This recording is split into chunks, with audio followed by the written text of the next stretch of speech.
We remember Lieutenant Herbert Denham Brotheridge, aged 29, Sergeant Gerald John James Ashpole, aged 18, Sister Molly Evershed, aged 27, Corporal John Stanley Tucker Jones, aged 28. 4 names among the 1,476 men and women serving under British command who lost their lives on D-Day. Here, above Gold Beach, they stand together once more.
From a distance, they appear as one. But here, among the giants, each figure begins to feel individual. Each silhouette represents a life ended on D-Day. A son, a brother, a husband, a father. Some had traveled across oceans. Others had barely left home before the war began. Here, the distance of history disappears. They stand together once more.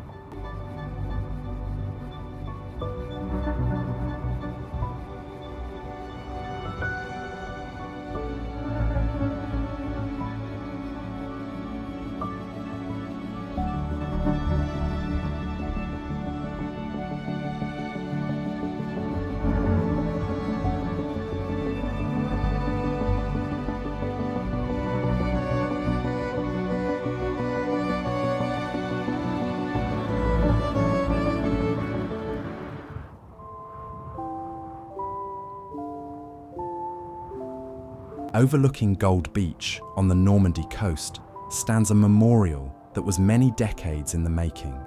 The British Normandy Memorial was created to remember the servicemen and women who died while serving under British command on D-Day and throughout the Battle of Normandy. Its walls and columns carry 22,540 names. They came from more than 30 countries. They served on land, at sea, and in the air. Some were experienced servicemen. Others were young men and women whose lives had barely begun.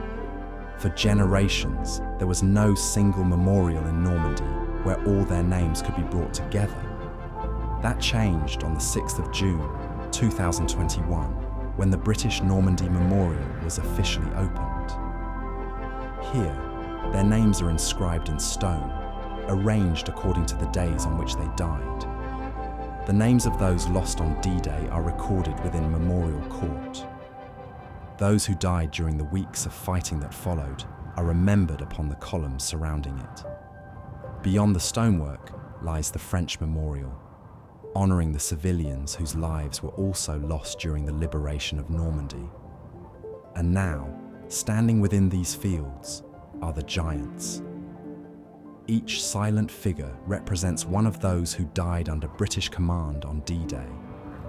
Soldiers, sailors, and airmen stand together, looking towards the coastline where the landings began.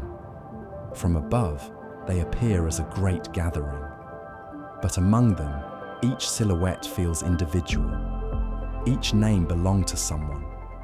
Each person had a home, a family, hopes and plans for a future they would never see. This memorial does more than record how they died. It asks us to remember that they lived. And here, above Gold Beach, their names have finally been brought together, not simply as a number carved into history, but as lives that must never be forgotten.